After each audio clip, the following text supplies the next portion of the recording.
We appreciate the separation. The Eskom management and the board have got their responsibility to ensure that they address the issues from the board perspective, fiduciary responsibility, protect and advance the interest of Eskom.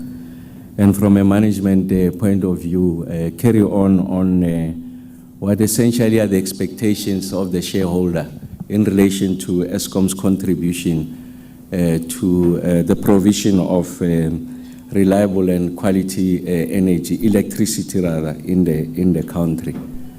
So we have chosen to be here because we want to come and express our most sincere and profuse appreciation at the men and women, black, white, Indian and colored of Eskom, who have done everything possible to ensure that they contribute to the success of the Energy Action Plan. As the Group CEO has indicated, we are executing against the Energy Action Plan that was unveiled by President Ramaphosa in July of 2022.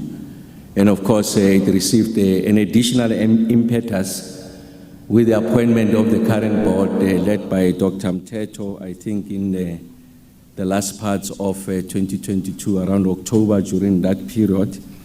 And this board has been doing everything possible to ensure that those elements of the Energy Action Plan that are within Eskom's domain, they get to be executed with some degree of diligence and precision.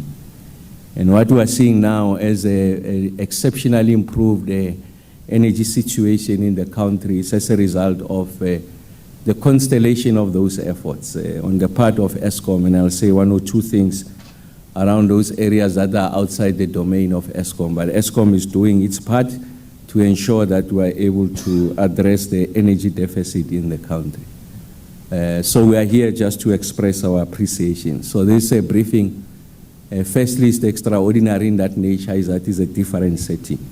The second one is that we are joined by the leadership of Eskom in its totality. So starting with the chair of the board, Dr. Mteto, and Dr. Van Eck, who is also a member of the Eskom board, of course representing the entire board of Eskom. They are part of this briefing. It's significant in that it's just an illustration that it's a all of government effort to ensure that we want to resolve this, the challenges that are facing the country, the resolution of what I refer to the single preeminent question that is facing post-apartheid South Africa, that of an energy deficit. And I really want to say on behalf of Cabinet and the people of South Africa, to you, Dr. Mteto, and the rest of the board, just to say we are eternally grateful. First, for you having accepted the responsibility to lead and contribute to this, the resolution of the energy crisis. We know that a lot of you put your credentials, which are impeccable, exceptional track record as professionals, business people, people in academia, to come and lend your hand in the resolution of the energy crisis. So I want to say today, just please convey it to the rest of the Eskom board that we are eternally grateful as a cabinet, and I'm sure I'm speaking on behalf of course, the leader of cabinet, President Ramaphosa, and I dare say that the rest of the country in expressing our appreciation. Thank you very much for accepting the challenge, and we are seeing the kind of progress that we are registering. And to the Eskom management team, again, keep at it. I think you are doing very well. We are not yet there. We have now in this room all the general managers, the men and women that I keep on referring to, who are at the coalface of the resolution of this problem. The ones that are transfixed on the resolution of this problem at the station level, they are all here. And I want to say that the country is grateful. We are not yet out of the woods, but we can see the trend line as I speak. And we know that we are going to have momentary setbacks. It's in the nature of this, but we must be fixed on the bouncing ball. And that bouncing ball is returning those units on time as we have made the promise to the country. And where there are periods of failure, I think you mustn't be despondent. As a consummate professionals, you have done very well to take us to where we are. We are still looking for additional improved performance on your side. So again, on behalf of Cabinet, we want to say thank you very much on behalf of the country. And of course, someone who's at the apex of that team, Mr. Marokani, Dan Marokani, for having accepted the responsibility to serve and steer the ship through turbulent waters. We want to thank you for having accepted that. And Mr. Caleb Kasim, the previous acting CEO, who had, when the board asked who can be able to steer the ship in the interim period as they were doing a professional search for someone who will occupy this position substantively. Mr. Kasim, his substantive position is the Group CFO of Eskom, accepted that responsibility. And is chiefly responsible for pulling the team together and making sure that we get to where we are at and handing over the baton to Mr. Marokani. So thank you very much, Caleb, for the exceptional work that you have done. And just to say thank you very much to members of the media for making time, as you always do, to give us the opportunity to engage with the country, just give them an update on our execution of the Energy Action Plan, the degree to which we are prosecuting it. And as I've mentioned, it's something that was unveiled by President Ramaphosa in July of 2022. Just to say the following as reflecting on a more contemporaneous matter, and that matter relates to the fact that we have been denied leave to appeal the judgment that suggested, or in fact directed, that we provide uninterrupted power solutions to a number of identified public institutions, schools, hospitals, and I think correctional services. I think that judgment was delivered on the 16th of May. And I just want to say for the record that we remain to be advised by the legal people in the presidency what constitute the next move, because what we went to present before the court, we wanted to appeal that judgment. But what is not in doubt is the fact that there's a need for us to ensure that this identified critical public spaces or institution requires an uninterrupted power supply for them to be able to provide the kind of services that are envisaged in the Constitution. And we also don't deny the fact that load shedding, it's a significant dent on the ability of those institutions to deliver on their constitutional mandate. So that's not in question. What we're trying to say is the manner in which we are expected to execute could be expensive, unsustainable, and of course we're requesting from the court some degree of clarity on what the judgment meant. But like I said, it's something we're leaving to the legal boffins. They'll advise, but we know that we're going to keep at it. And I think the sooner we're able to resolve load shedding, this problem becomes moot. There's no need for us to have a conversation around the alternative supply of electricity at these institutions, because we have resolved the preeminent challenge, which is load shedding. So I thought that I must just say that for the record, and that at the right time we'll continue to give you the updates. As I move into the more substantive presentation, you can see the trend lines. I always make reference to the trend line. We're using, generally using the May of 2023 as a baseline, against which we are able to measure our performance. But in the immediate past, I think it's important that we record the following. The first one is that if you look at our energy availability factor, and like I said, it's principally two variables. The rate at which these units are reliable, so essentially they are not failing on their own, and the efficacy of these units, the ability to be able to generate the megawatts that they are designed for, the extent to which they are able to approximate that kind of performance. So really that's what we measure. And when you pull all of that together, it talks to the energy availability factor. Of course, it's also a function of your planned maintenance, the more you are aggressive on your planned maintenance, you have deliberately on your own, out of your own volition, taken out these megawatts. And of course, it subtracts from the energy availability factor. And part of the improvement that we are seeing now is as a result of this aggressive maintenance-led recovery effort that has been approved by the board. And as I've made the point previously, is that we reached the height of planned maintenance over a period of 3 years. December of 2023, transitioning into January of 2024, we took out 18% of generation capacity, about 9,000 megawatts for maintenance. And we're seeing these units are coming back. As they're coming back, they are healthier. By healthier, I mean they remain on load a considerable period of time, and they are giving us the megawatts that they approximate their design capacity. What has been the situation year to date? So year to date, remember that the Eskom financial year is the 1st of April of a given year, ending the 31st of March the following year. So essentially, when I talk year to date, I'm talking the period from the 1st of April to today as I stand before you. So what has been the situation is that we've been able to add approximately improve that energy availability factor by approximately 9 percentage points. So we've moved from similar period last year, the energy availability factor was sitting at 51.7%, and today, as I stand before you, we're sitting at 60.5%. Considerable improvement. Of course, the board has placed a target on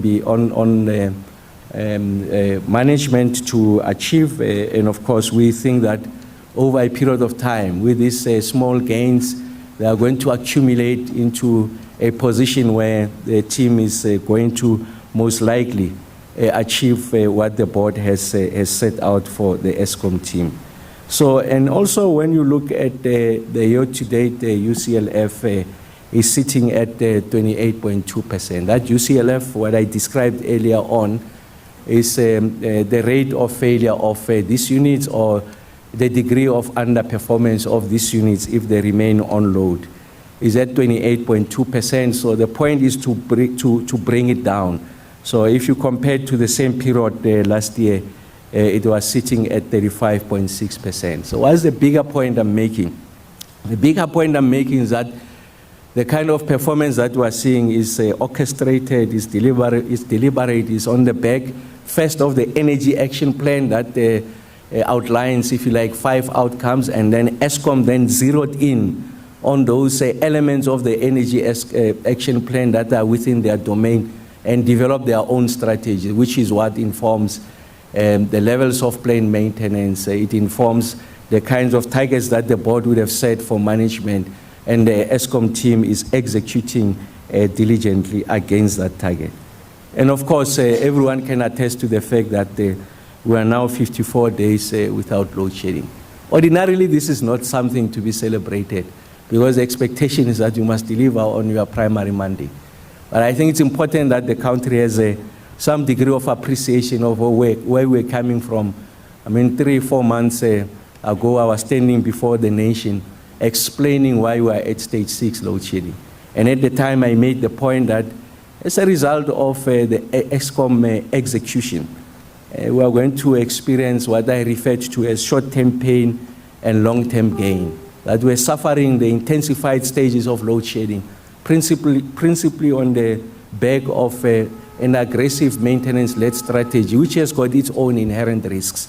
Those risks are, if you had a cluster of units failing, it means that you are exposed. The only instrument to protect the grid is to intensify load shedding. And we knew that these units will come back, and indeed the units are coming back.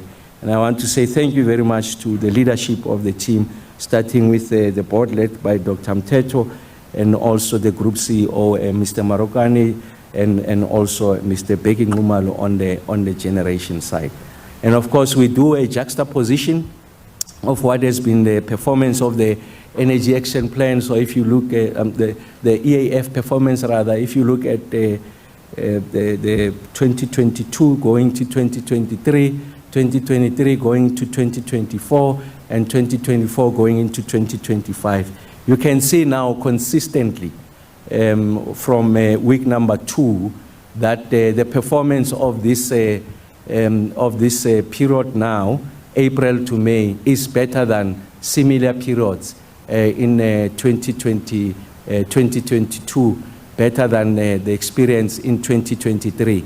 And that's why I talk about the trend line, that of course there's going to be momentary setbacks, but it's important that we have a full appreciation of what constitute the trend line. So that trend line on the energy availability factor is going up. If you were to compare the 3 financial years, the same period, and that's what excites us, is that the improvement. Week number 7, of course, we reached about 67% of EAF. Of course, if you were to do an instantaneous performance cross-sectional study of where we are instantaneously, momentarily, you will see that there were periods, there were days where we reached 70.78%. Of course, I'm giving you the weekly performance. And then the other factor that is really driving this improvement is the fight against your UCLF. So you can see that it has come considerably down in megawatts terms. I mean, we moved from a situation where we're at about 15,000 megawatts. If you go to the baseline of May 2023, we're just shy of 18,000 megawatts. So you see that if you had to go to week number 7, we are sitting now at 11,110 megawatts, significantly better than the same period last year where we were at 16,000 megawatts. So we've been able to claw back 5,000 megawatts. So in common parlance, of course, it's not a linear relationship. You're talking about 5 stages of load shedding. So this is significant performance. And it's not something that is instantaneous. It's not something that is sudden, as many will want to have us believe.